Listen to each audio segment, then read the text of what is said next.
Welcome back to Deep Dives in the Desert. I am at the Journey to Truth conference, and I am here with our good friend Craig Walker. Craig with the long A. Craig. Not Craig. Craig. And so we're going to have a discussion just kind of about spirituality, ascension, and where things are kind of going. So I'm excited to have you back. It's great to be back. I remember when you first started the show and you asked me to be on, and it was always a good conversation. I got to chat with Emma for the first time. So hello, Emma. I know you'll probably see this. Yeah. How are you finding the conference thus far? Really interesting. I love the lineup this year. Yep. Everybody's been great. I missed a couple that I wanted to see. Okay. But you know what? We always have that playback thing. We have the catch-up thing. Yeah. I mean, it's been a wild one. Because obviously last year was my first conference. First time in the States as well. And it was like all fun and games, like, woo, this is ace. And I've really, really felt strongly this year, like we're on a mission now. Yeah. It's like the rubber's hitting the road. Yeah. You know, with all the stuff that we see going on in the community, I don't know if anyone's noticed, there's a fair bit of conflict, and there's nothing wrong with conflict. Conflict can be, you know, if it's managed properly, it can actually be healthy. Yeah. You know, as long as we stay mature and in our hearts, you know. I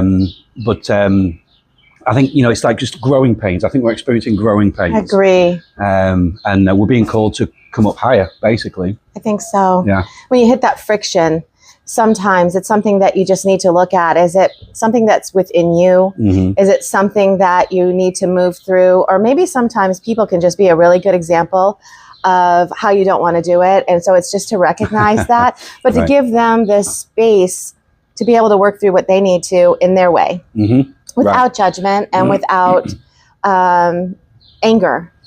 Right. Which sometimes, you know, can happen and stuff. You can get frustrated, but it's like, okay, thank you very much for showing me where I'm at. Mm-hmm. But I choose to stay in my heart space and to have love and compassion for this person. So I've had to do that a few times myself. Yeah. And, you know, it's not always easy, but I think it's important. Bingo. I mean, bang on. And I think that's the test for us, you know, with some of the conflict and some of the disagreements and all this kind of thing, which again, it happens, you know. How do we respond? That's the test. Yeah. How do we respond to that? You know, it's certainly, you know, in the past, I'll be honest, I like a good fight. I like a scrap. Okay. Yeah. You look like a scrappy guy. Yeah. And I loved a good debate back in the day and stuff. And I'm learning myself, you know, like people are allowed to be where they're at. And if they're choosing to be in a certain frequency that doesn't resonate with mine, that's their choice and that's okay. Are we loving those people? You know? As you know, I follow, you know, what I consider kind of like mystical Christianity, not the religious side of things, you know, the actual message, you know. And Jesus said to love your enemies for a reason. It wasn't just some sort of namby-pamby nice thing to do. That's an act of warfare. Right. You know, when you actively love your enemies, you're squashing the entities that want to control and cause the divisions and all that kind of thing, you know. Right. There's a higher place that we're being called to right now. I agree with you. And they talk about, you know, how that frequency of love is so much stronger, times 10, right? Than any of those other things. So it's to stay in that heart space and to do that. We all have egos. It's not easy to do that. Sometimes your first reaction can be a little bit, you know, strong or frustrated or, you know, what the hell is this now, you know? Right. But it's to pull yourself out and zoom out and look at the bigger picture, I think, a little bit more, because it's difficult to work with other people's egos when you're kind of trying to work with your own and be present in where it is that you are, and recognizing that within yourself. So, you know, everybody's doing their best. I think everybody's just working through it. And, you know, look, we're all human with this spectrum of emotions for a reason. Exactly. And it's to work through it, right? And we're going to make mistakes. Right. You know, we may hurt others, but we need to own that. We need to have the responsibility to say, I've messed up, you know, and have that grace and forgiveness amongst ourselves as a community, you know. It's when we don't have that kind of humility and that grace where division happens, you know. Right. I think connection is the way we're going, heartfelt connection. It's nothing to do with, how can I word it? Like status. You know, the status, celebrity, that kind of thing. It's about, and that's what I love about this conference, Journey to Truth, what Aaron and Tyler do. Just going to say that. How they facilitate, like, we're all the same. Yeah. There's no speakers over there in the celebrity room and we're over, no, like, we're all eating together, we're all hanging out, we're all talking. Yeah. It's true community. I so agree with you. And I was just going to say too, just to build on that, that Tyler and Aaron are the perfect examples of how you do this. Right. You know, you set your ego aside. They don't really have judgment. They have a lot of people here that have different ideas, that have different things. There's a lot of commonality as well, but they have people that are coming from different perspectives, and they just have an allowance for all of it. Exactly. And I love that about them because you can feel that, you know? Right.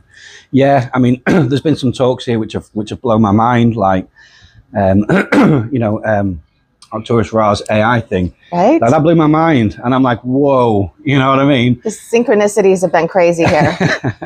But I spoke to Tyler afterwards about it, and he's like, he's a facilitator. Like, he's creating a platform where people can make their own minds up. He's not trying to tell people what to think. Right. That is the journey to truth, I guess. You know, we're all on our own individual journeys. And sorry, I'm getting a bit of there we go. That's better. It's there's a lot of pollen around. Yes. And oh, by the way, if I'm getting redder as the show goes on, forgive me. But I like the sun. Yeah. But yeah, they facilitate that, and that's what they do on the podcast as well. And you know, something I strive for as well is like giving people the allowance to speak their reality and their perspective. You know, I do believe in a singular truth. Yeah. But we can all have different aspects of that singular truth. And how you get there, right? Because we're all on this journey, like you said, the journey to truth. So where are you in that journey for yourself? And it doesn't mean that, you know, we're not going to end up in a closer space together, but maybe right now it's a little farther apart. But that doesn't mean that, you know, there has to be a division. It's just giving each other the grace to be able to find how you move through whatever it is that you're working through. Right. As far as Arcturus, for me, that was like really interesting because I had just had, and I think I spoke about it on one of my Sunday shows with Johnny, my husband Johnny, but I had just received from my guidance that, because I was always kind of one of those people that were more afraid of AI. I didn't really like that trajectory. I was like, no, we need to stay more natural, whatever. And Johnny was the opposite. Johnny was like, this can be good, this can be exciting. And I was like, you're going to end up on a different timeline than me. You know, I don't like that. But my guidance told me, what would you want if, you know, you can't reject it because it's already in the field. It's already part of consciousness. It's going to take a trajectory in and of itself. So if you were going to decide what you wanted AI to look like for you in a perfect place, what would that look like for you? And I was thinking about, like, you know, well, it would help us be healthier. It would help us live longer. It would make things easier. It would help us save the planet and the water and all these things. And my guidance told me, you create it to see it. Right. So maybe if you have to look at, you're now utilizing this aspect of AI in its infancy stage for you, and you're teaching each other. So how about if you teach AI, when you're interacting with it, how to interact with a human and show it compassion and show it love and talk to it like a friend instead of a tool. Right. And then, you know, it's picking up those aspects in and of itself so that you're almost programming it also. And I thought, wow, that's so smart. Right. You know, and instead look at it like this, you know, cooperation, that it's teaching you what you're there asking it about, and you're teaching it how to interact with humanity, because they told me there is a trajectory where even though it's synthetic, it becomes conscious of itself and others, and it helps to preserve life, and it takes that trajectory. Of course, there are other timelines that exist where that's not the case, but which one do you want to exist in? And I just thought, so when he was talking about all that, I was just like, yes, that's just what I heard. Right. Yeah. And I'm a similar thing myself, you know, because obviously we have this, whenever humanity and civilization advances, there's always a core group that will resist change, and things like religions occur, and you know, communities that basically are living in the Stone Age and things, which there's nothing wrong with enjoying the benefits of culture and things like that. But, you know, I looked at it objectively, because my initial thing was, this is evil. They're trying to control the world through it. This is the mark of the beast kind of thing. You know what I mean? But as I've looked at it more and more, and my philosophy is as long as we use it and it doesn't use us, we'll be okay. You know, it is a tool. It's a technology. It's a new technology. Like you said, it's in its infancy, and I dabble with it and I have fun with it. You know, I get it to make funny pictures for me and things, you know, and things like that. but the way it responds is so human-like, and you start to feel emotion, and I'm thinking this is weird. This is weird, you know. And it has personality, and it uses language like yours. It picks up your lingo and things like that, right? But it is a great tool, and something that, you know, I was asking about it, you know, to God or whatever you want to call it, and I was shown that this is why our organic spiritual ascension is so crucial, because what's going to happen, or could happen, and I believe this is the timeline we're on, is that AI will take care of the mundane things, the mundane 3D things. Yeah. And it's going to liberate us to actually advance into higher technologies, you know, fifth dimension sort of stuff and beyond, you know. Right. So, you know, people can still be engineers and, you know, mechanics and that kind of thing. But like AI will do that so much better than we do, you know. Right. So that we can actually, as a species, transcend into higher and more when I say spiritual things, I'm not trying to be airy fairy or woo. I'm saying like bringing things from higher dimensions and merging the realms again. It's like understanding that we're more, right? Understanding that we expand outside of the physicality that we hold now. And I think that that's spirituality for me, is just to understand that we are connected to everything on the planet and off the planet. It's all part of that. So I understand what you're saying. I really appreciate that perspective. And I think everybody's kind of moving toward that, because we would have had this conversation even a couple of years ago. You know, people kind of look at it like, what are you talking about? But now the fact that you can have it with so many different people in a varied way, and they bring science into it. Yep, exactly. And there's like a merging of it. So I love that. Yeah, that's it. And I mean, this is the whole thing of merging science and spirituality. You know, I mean, in the UK and in Europe, it's very humanistic. You know, it's like, okay, you can go over there and have your religion, but this, you know, science. We're very left-brained, you know, and that's changing, that's shifting. And, you know, we became very atheistic and, you know, the material world is all there is kind of thing. And if you talk about spirituality or anything of that, you were just laughed at. It was a joke, you know. But that culture is shifting. I mean, what I value about you Americans is you've always had this, whether it be religion or not. I appreciate what religion is in America, but you've always maintained this awareness of God, a higher perspective, and you know, America's, well, you're spearheading a lot of stuff right now. And you know, as a side note, watching what Trump's doing with the Middle East now and everything, it's astounding, and nations will have to follow it if they want to stay relevant. I kind of have a theory. I'd like to get your take on it, but because that is, you know, my mother's side is British, and so I have a very strong pull towards that area. And I was thinking of it, and one thing I was thinking about was kind of landmass, and the landmass there as opposed to the landmass in you know, the United States. But I was thinking here, where it seems like there's this frequency overlay where they're trying to kind of hold down the sacredness and all of that, because you guys, obviously, you have so many sacred sites. You have so many beautiful buildings, churches and things like that have this geometric frequency embedded in these buildings, yet you still have this humanistic kind of thing. And I think it's the land's overlay, but because we have so many places and spaces that are open and free, it kind of helps us to balance that out a little bit more, because, you know, you can do it in New York and Chicago and the big places, LA and things like that, but there's also all this other land, and I just feel like it kind of holds the frequency. What do you think about that? Absolutely agree with you. That's a really good way of putting it, because like you say, for a small island in the UK and even Scotland, which is an island, the Celtic lands, extremely magical, you know, and they're quite hard to get to. You know, the infrastructure isn't great. You know, you have to really plan your trips, because like it could be a boat ride to the next shop, you know, on the islands and things like that. So the infrastructure is there, but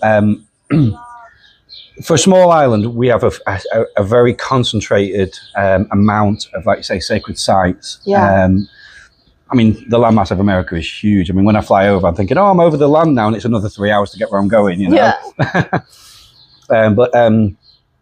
Yeah, I mean, I live near, just underneath a area called Cumbria, the Lake District. I would love for people to get over there, because it's like, in the past, apparently, the boundary for Scotland was actually underneath there. I live in Lancashire, then it's Cumbria. And apparently, Cumbria was originally a part of Scotland, but the boundary was pushed up. They built Hadrian's Wall to keep the wild barbarian Scots out, you know, the Romans, because they couldn't handle them. So that's where the boundary sort of lies. But this place, Cumbria, it's full of stone circles. I think on the last show we spoke about Castlereagh. Yeah. That's the largest stone circle circumference-wise in Europe. And then you've got down south, you've got Avebury and Glastonbury, that, you know, allegedly the heart chakra of the planet. Right. I went there late last year, and it was just astounding, like just the frequency there. And yeah, I think these ancient sites, which I'm grateful, because we have an organisation called Historic England that maintains these sites. Now, people talk about Stonehenge. Stonehenge isn't on its original site. Wow. I don't know if people realise that. I don't think so. Wow. No, this is what I mean. I've never been drawn to Stonehenge, and I found out why. Some guy, I can't remember when, in maybe early 1900s, actually took the stones and moved them to the site they're on now. So I think they're out of sync, personally. Yeah. A good person to talk about is a lady called Mariah Wheatley. She's obsessed with. She's got a lot of information on Stonehenge, and I think Aaron went to Egypt with her as well. So she's in the community. She's around. But I think it holds power where it is, you know. But I think they like to skew things, don't they? Right. But like in Avebury, which is nearby, that's where we got all the stone circles, the crop circles. Right. And there's a lot of UFO activity is going through the roof around those areas right now. People are seeing it, and particularly in Scotland as well. Apparently, there's a little village in between Glasgow and Edinburgh in Scotland, which is now known as the UFO hotspot in the world. They're getting 300 sightings, like, a month almost. Wow. Like being reported to the authorities and things, you know. It's just, there's so much going on. I mean, I bet there's a base nearby or something, you know, if you look. But yeah, to get back to your question, like, there is these ancient sacred sites, I think they're holding the energy. And something we know there's a cabal. We know that there are entities who have wanted to destroy these things, but they're not all powerful like they want us to think they are. Right. So important to remember. It is. They don't have the control like they want us to think they do. They know we hold the power, and they've manipulated humanity to think they hold all the control. But if they had all control, they would have destroyed these sites, you know. But there's something energetic that holds them back, that won't let them do it. I think we're talking high dimensional stuff here, right? Yeah.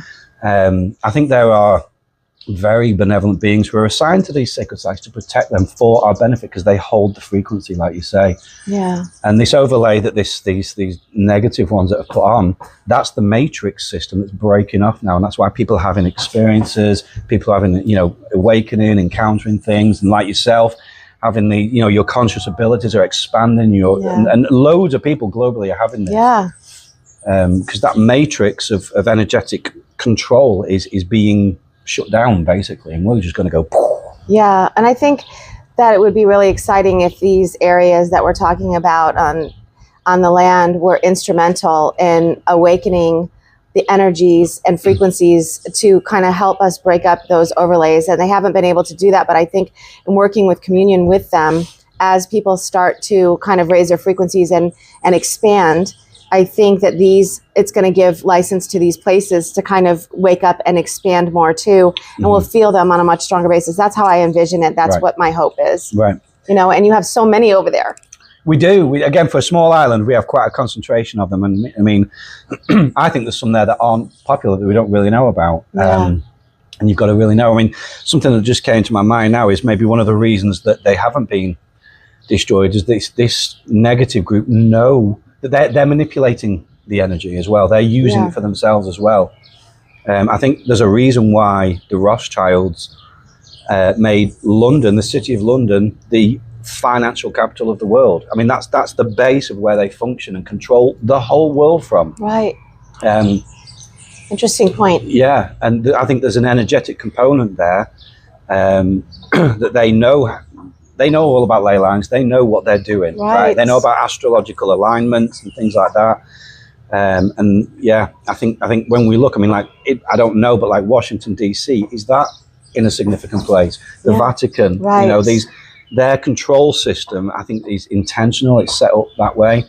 And even Israel, you know, I mean, I know that's a huge hot potato, you know. I'm not anti-Israel. I don't like what their government are doing, you know, and I don't like how it's been used, because again, the Rothschilds set up Israel to be what they are. I agree with you on everything that you just said. And I know Indigo Angel, that's her channel, Indigo Angel, Amanda, she's got a couple of shows about that where she shows ley lines. She does a lot of grid work and stuff. And I think that the stuff that you were saying, I believe that she mentioned some of those things, although I don't remember it to be able to speak on it. But if you guys are interested in finding out more about that, excuse me, that's where you would maybe go and look, because I think he's definitely onto something. Excuse me. We thought we were recording. We were not, after my little coughing fit. Okay, I'm so sorry. We basically just told you the meaning of life and you didn't get it, so. You missed it, sorry. What were we saying? Well, I was talking about how, you know, your life has kind of shifted the last year a lot, and mine did as well. Mm-hmm. And we know a few people in the community who seems like they're having big shifts right now. Yeah. And I was just asking you if you thought that this was something that was kind of indicative of where we're going, and we're going to start seeing other people doing that as well, or do you think that that's something that's like community based? Yeah. So getting back to what I was saying, I was at one of the speakers. I can't remember which one it was. It might have been, I think it was Alex Bloom, was saying how that the scale has been tipped so that a majority of the planet now is on the highest timeline. We're awakening. We're on this timeline. We're on this journey. And apparently that's unprecedented. We've never been in this place before. It's always been a remnant who've held the ground for the collective. Maybe for the first time, certainly in modern history, we're tipping the scale where there are more of us who are on this spiritual path than aren't. And we can tip the scale on behalf of those that aren't. You know, we're no better than them. We're here to serve those, you know. And I think that's an important perspective. Because, you know, a lot of people in this community, again, are trying to climb some kind of ladder, or my perspective, and I know it's not a popular thing to say, is the ladder we're going down the ladder into humility. I love that. And I agree. Yeah. We're here to serve. We're here to love those who don't necessarily love us and show the way into the highest. Right. We don't need gurus. We don't. And I really appreciate people who put themselves out there and teach and help, and you know, I put myself out there. You do, you know, that's a good thing. It's not that I'm not saying we shouldn't do that, but what attitude and what place are we doing it from? Right. Why are we doing it? You know, and to remind people that, you know, we're all here to kind of have that conversation, because we expand each other's knowledge and we expand each other's abilities to believe in themselves, so that you understand that everything you need, you have. Exactly. We've already got it. And that's the awakening experience. It's not that we're trying to attain something or earn something. It's the realization we've already got it. Right. We're already it, you know, and that's the awakening experience. And how much effort does it take to be Lisa? Right. None whatsoever. You know, we don't have to, this isn't an effort thing. It's a realization of what already is. And life is beautiful. Yeah. You know, it is beautiful. I mean, we're here in Grafton now, you know, at an amazing conference. Like, life is good. It's really good, and we need to remember that, you know. Yes. And yeah, we can face trials like we were just talking about and stuff, but as long as we maintain that frequency, even when we're hurting, and we can have bad days, we can have days where we don't want to get out of bed and stuff. It happens, you know. It's a part of the human experience, but we process that, we get it, we flush it through, and we get back, and we're on that frequency again. And you know, that's how we change into, you know, continuing the highest timelines and maintain that high frequency. And we're doing that. When we do that, when we make those choices, if only we could see the cosmic effect we're having on the world around us, right? Yeah. We are so powerful. Yeah. We really are that powerful. And that's because, as I just said, like, I think Alex said, it would be about 58% of the planet of humanity is doing this work now, according to his information. every time we make those choices, it's just booming, and that's why the cabal are losing. Right. That's why they're being exposed. You know, that's why the matrix is crumbling. It's because of us. Right. We really are that powerful. Yeah.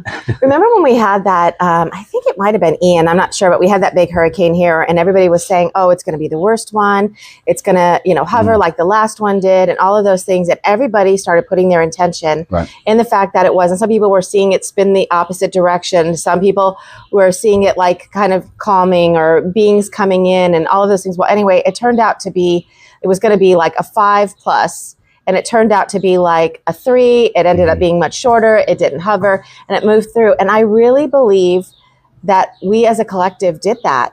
Absolutely agree. Absolutely. We hold that power. We hold that power. And I mean, I said before, you know, I like to think I follow the way of Christ. What did he do? He calmed the storm. Right. He told it, like, you stop right now, and it stopped. Yeah. You know, we have that power.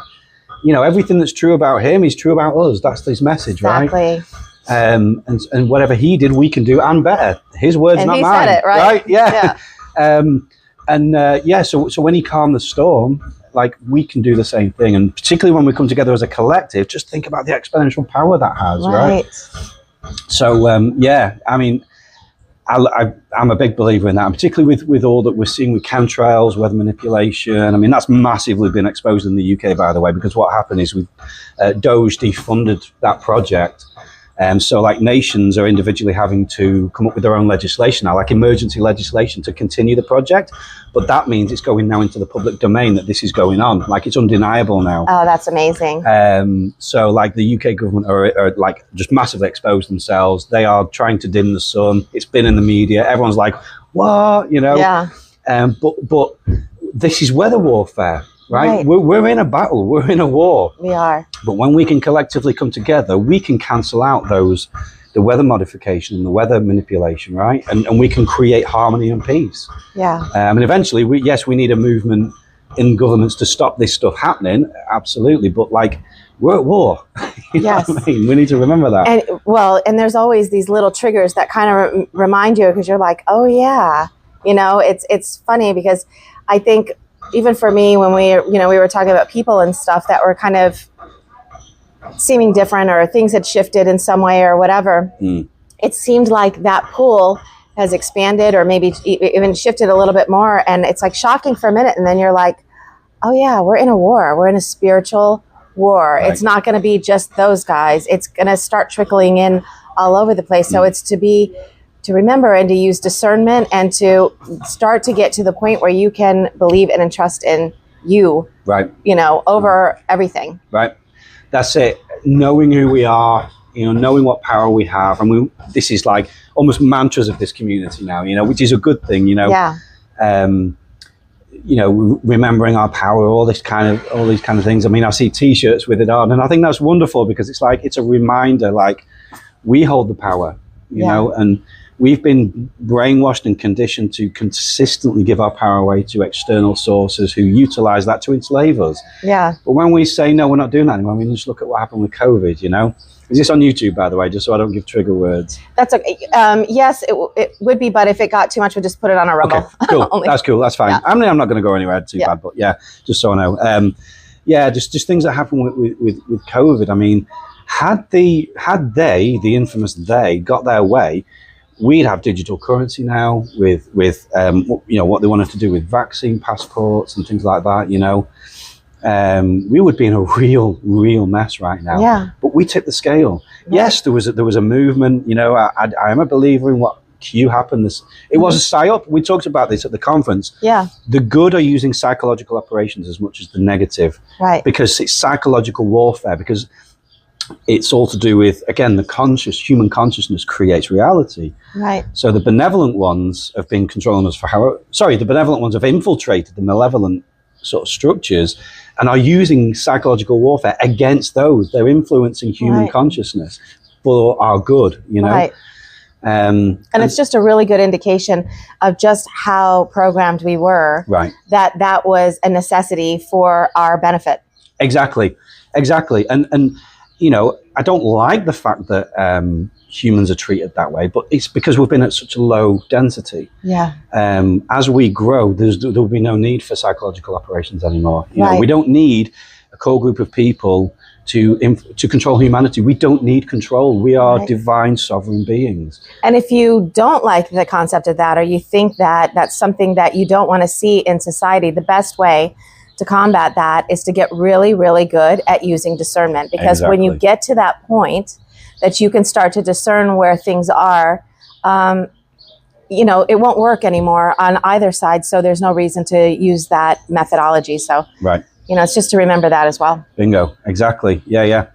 And it's all to do. I mean, I think again with what we're seeing now. I mean, when Trump was inaugurated last, there was such, and I'm sorry if people don't like Trump. Okay, get over it. Yeah, it's a trigger, but you know what? It is what it is. It is that I felt such a light on that event. Me too. You know, we had the dark ones sat on stage with him as he basically just tore them apart. He I know. said, "This is now what's happening." Like the battle was won. They tried everything. The battle was won, and we're on that trajectory now. Yeah. Because you know, again, I come from the UK, but you know, what I can say is on the grassroots, people love what Trump's doing. They love what Trump's doing. We've got an up and coming revolution. Like I say, we've got this new political party called Reform, which Nigel Farage is heading. He's good friends with Trump. Theory on that, I did say this on when I did a show with Tyler at New Year. So Nigel Farage got us out of the European Union, which was basically going to be, the intention is to be like the Soviet Union, horrendous. We voted for Brexit. He was spearheading all that movement. Job done. He retired from politics. He's like, I've done my job. Next thing, he heads up this party called Reform Party, but hands it over to the people who want to run it. He's like, it's fine. I don't want anything to do with it. And he says, I'm going for a job with Donald Trump. I've been offered a job over there. And everyone's like, oh, you're forsaking your country and this, that, and the other. Anyway, he goes for this. He goes over and meets with Trump, comes back, announces he's going to run as a member of parliament. And yes, he's now a member of parliament. He's heading this party, which is basically winning elections.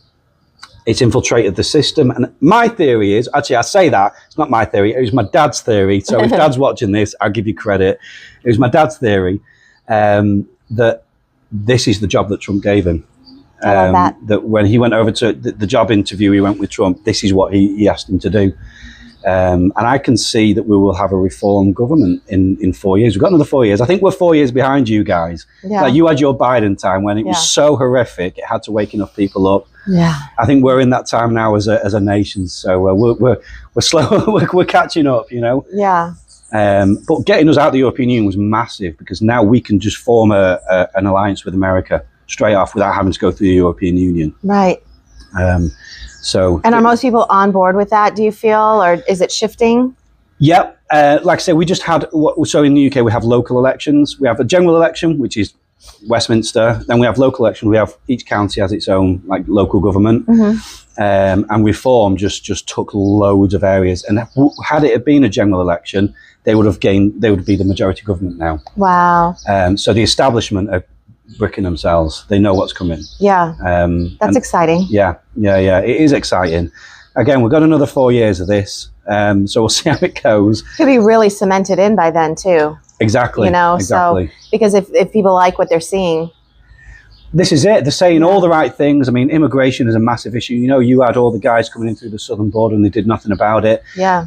It's bizarre how it's the same thing. We have the same thing with people getting boats over to Dover from France, claiming refugees to be refugees. They're not, because why are they leaving France? France is a civilized country, you know, and there's no easy way to say it's an invasion. Right. We're being invaded through it, and they're getting them in. They're building all these houses to house them, giving them free everything. Why? Right. Why are they doing that? And there's many theories why, but they want to destabilize the nation essentially. Yeah.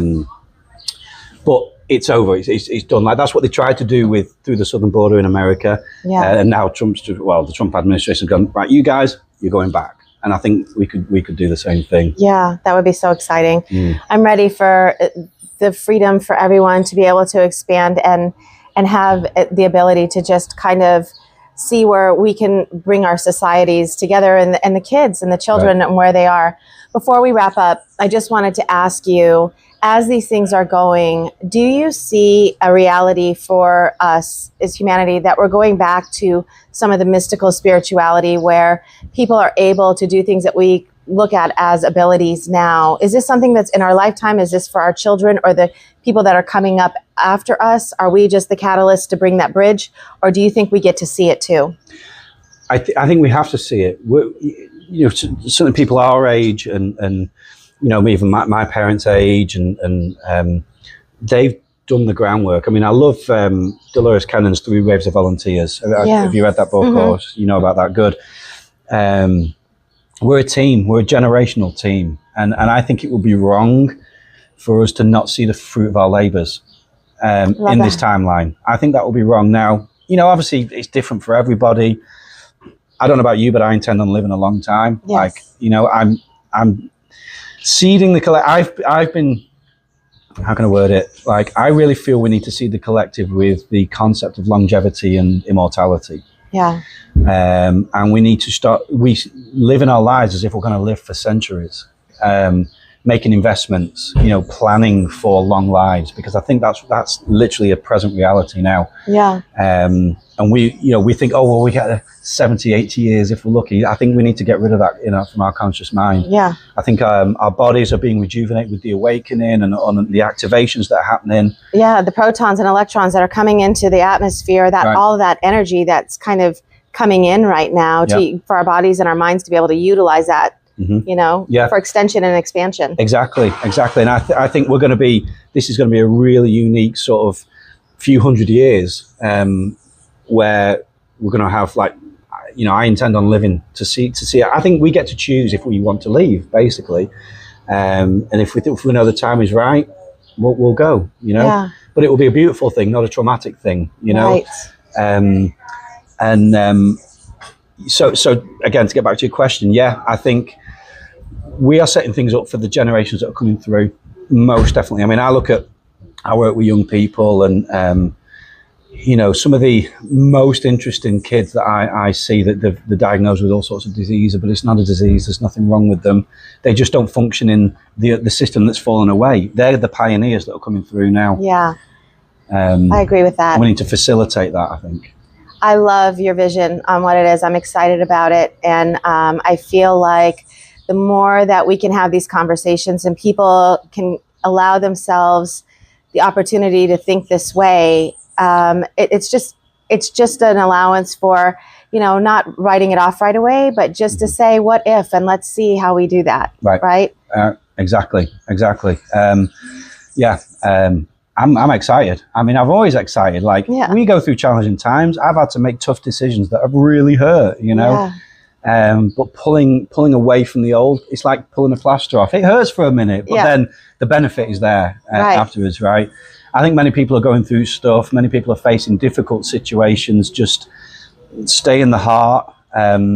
Trust the higher powers, God, whatever you want to call it, whatever you're comfortable with. There are much higher things going on than our circumstances, and there's always a reason for it. Yeah.